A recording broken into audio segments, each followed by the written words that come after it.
There is a silent thief living inside the bodies of millions of people right now. It is an entity that the modern medical establishment rarely speaks of, and when they do, they dismiss it as a problem of the third world, a problem of dirty water and poor hygiene. They tell you that you are tired because you are aging.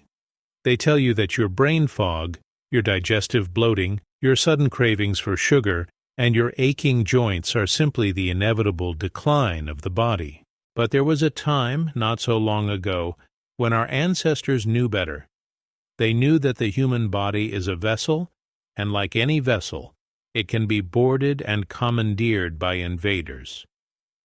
They knew that these invaders, parasites, were not a rare anomaly, but a constant reality of living on this earth. And more importantly, they knew exactly how to evict them without a single trip to a pharmacy. In the 1920s and 30s, the spring tonic or the spring cleanse was as common on the homestead as planting corn.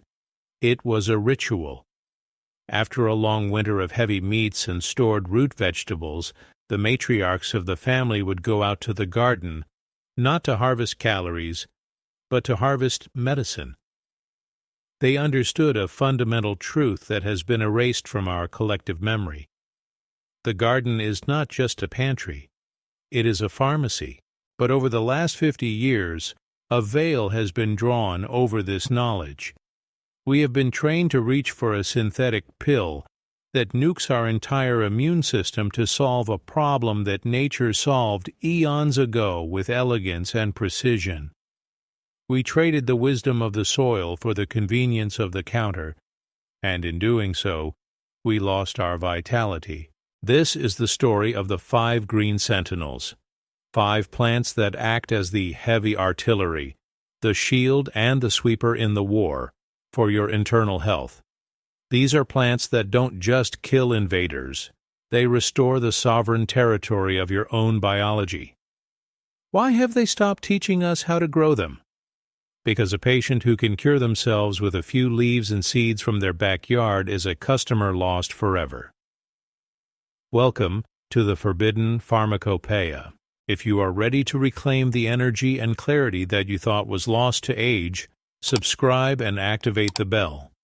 You are about to learn how to flush the system and take back control. I recall a conversation with an old herbalist in the Appalachian foothills, a man whose skin was weathered like old leather, but whose eyes were clear as a mountain stream. He told me, "The bugs inside you are smart, but the plants are smarter. The bugs want to stay hidden. The plants are designed to hunt." He wasn't talking about magic. He was talking about biochemistry. He pointed to a silvery green shrub growing aggressively near his porch, its leaves deeply lobed and soft to the touch. "The worms hate the bitter," he said. "Modern folks have no stomach for bitter, and that's why they are sick." He was pointing at Artemisia absinthium, known to the ancients as wormwood. This is the first and most potent weapon in your garden arsenal. In the modern nursery, you might find it sold as a decorative silver mound for landscaping, completely ignoring its history as the most powerful anti-parasitic agent in the Northern Hemisphere. Wormwood contains a compound called thujone, a volatile oil that is toxic to parasites in a way that is almost intelligent. While it is harmless to humans in the correct, respectful dosages, to a parasitic worm, be it a pinworm, roundworm, or tapeworm, it is a nerve agent. It stuns them. It weakens the membrane of their bodies, making them vulnerable to your immune system's attack. But growing wormwood is a declaration of intent. It is a perennial that demands its own space. It secretes substances into the soil that inhibit the growth of other plants nearby, a botanical behavior known as allelopathy. It demands respect. When you plant wormwood, you are planting a guardian. It thrives in poor soil, it laughs at drought, and it stands watch year after year. To harvest it, you wait for the erratic heat of midsummer, just as the small yellow flowers begin to form. This is when the oils are at their peak. You cut the stalks, hang them to dry in the shade, and you have a medicine chest that will outlast any expiration date on a pill bottle. A tea made from these dried leaves is undeniably bitter, a shock to the modern palate that has been dulled by high-fructose corn syrup. But that bitterness is the signal. It triggers the liver to dump bile, and it sends a chemical signal down the digestive tract that says, "Get out." However, wormwood is the heavy artillery. You cannot fire the cannon every day. You need a daily infantryman, a shield that protects the fortress constantly. This brings us to a plant that sits in nearly every kitchen, yet is almost never used to its full potential: garlic.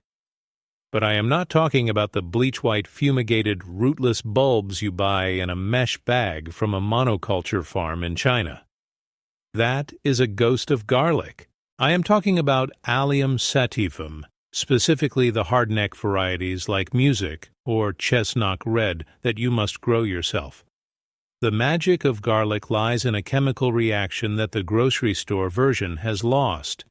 Inside a clove of garlic, there are two chemicals separated by a cell wall, a lion and an enzyme called a lionase. As long as the clove is whole, they do not mix. But the moment you crush that clove, the moment you break the cell walls, they combine to form allicin. Allicin is arguably the most potent natural antibiotic and antiparasitic compound discovered by man. It burns, it smells, and it kills invaders on contact. But here is the secret the industry won't tell you. Allicin is unstable. It begins to degrade within an hour of crushing. The jar of minced garlic in your fridge, useless for this purpose. The garlic powder, just flavoring. To use garlic as a weapon, it must be fresh, it must be raw, and it must be grown in soil rich in sulfur. Growing hardneck garlic is a lesson in faith. You plant it in the dying days of autumn, pushing the cloves into the cold October mud just as the rest of the garden is going to sleep. It spends the long, freezing winter establishing a root system in the dark, gathering strength. When spring comes, it erupts with a vigor that annuals cannot match. By midsummer, you are pulling up bulbs that are purple-streaked, fiery, and dripping with medicinal oil. To consume this for a cleanse, the old-timers would crush a clove, mix it with a spoonful of raw honey to coat the throat, and swallow it down. It moves through the gut like a purifying fire, creating an environment where no parasite can comfortably attach. But what if the invaders are already dug in? What if they are holding on? This is where we turn to the trap. There is a seed that many of us throw away every October, unaware that we are discarding a potent, paralyzing agent. I am speaking of the pumpkin seed, specifically the seeds of the cucurbita pepo. In the deep pharmacopoeia of the Cherokee and other indigenous peoples, the pumpkin was not just food. The seed was medicine. Pumpkin seeds contain an amino acid called cucurbitacin. To us, it is a nutrient. To a tapeworm or an intestinal parasite, cucurbitacin is a paralytic. It does not kill them instantly. It paralyzes their motor function. Parasites survive by gripping the walls of your intestine, holding on against the flow of digestion. When exposed to high concentrations of fresh, raw pumpkin seed, they lose their grip. They become detached, floating freely, unable to fight the current of your digestive system, allowing them to be flushed out naturally.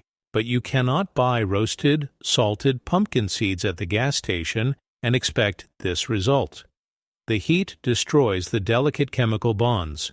You must grow the pumpkin. You must harvest the gourd when the vine withers, slice it open, and remove the seeds.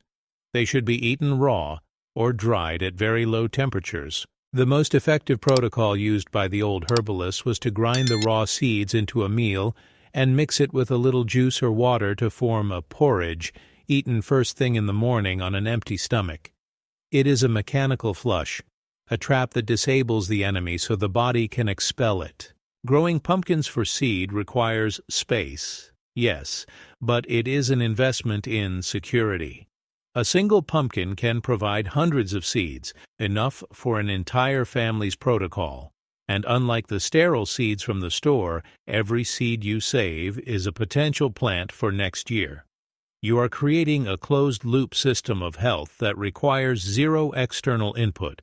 Now, we must discuss the deep cleaner, the plant that stains the hands and purifies the blood. The black walnut tree. If you have ever walked under a Juglans nigra in the autumn, you know the smell. Earthy, iodine-rich, powerful. The hulls of the black walnut contain a naphthoquinone called juglone. This compound is legendary in the world of survival medicine. It is an antifungal, an antiviral, and a destroyer of parasites. The black walnut is a commitment. You do not plant a walnut tree for next year, you plant it for the next generation. It is the definition of a legacy crop. However, if you are lucky enough to have one standing on your property, or if you can forage from a wild stand, you have access to one of the most aggressive cleansers in nature. The medicine is in the green hull that surrounds the nut. When these fall in early autumn, while they are still green and unrotted, they are gathered. This is messy work. The juice will stain your hands dark brown for weeks, a sign of the potent iodine and tannins within. This hull is tinctured in alcohol to extract the juglone, while wormwood stuns them and pumpkin seeds paralyze them. Black walnut hull creates an environment in the entire bloodstream that is hostile to the life cycle of the parasite. It prevents them from reproducing. It stops the larvae from developing. It breaks the cycle. In the garden, the black walnut is a king that demands solitude. Its roots release juglone into the soil to kill off competition. It teaches us a lesson. Sometimes to be healthy, you must create boundaries. You must make your internal terrain uninhabitable for anything that seeks to feed off you. Specifically, we are looking for the chemical carvacrol and thymol. These are found in high concentrations in Thymus vulgaris and Origanum vulgar. These aren't just pizza toppings. They are powerful antimicrobials that are selective. While synthetic antibiotics scorch the earth, killing both the pathogen and your beneficial microbiome, these oils seem to possess an intelligence. They target the pathogenic bacteria and yeasts, like Candida, which often overgrows when parasites are present, while being gentle on the beneficial flora. In the garden, thyme and oregano are the easiest of all to grow. They are the survivors.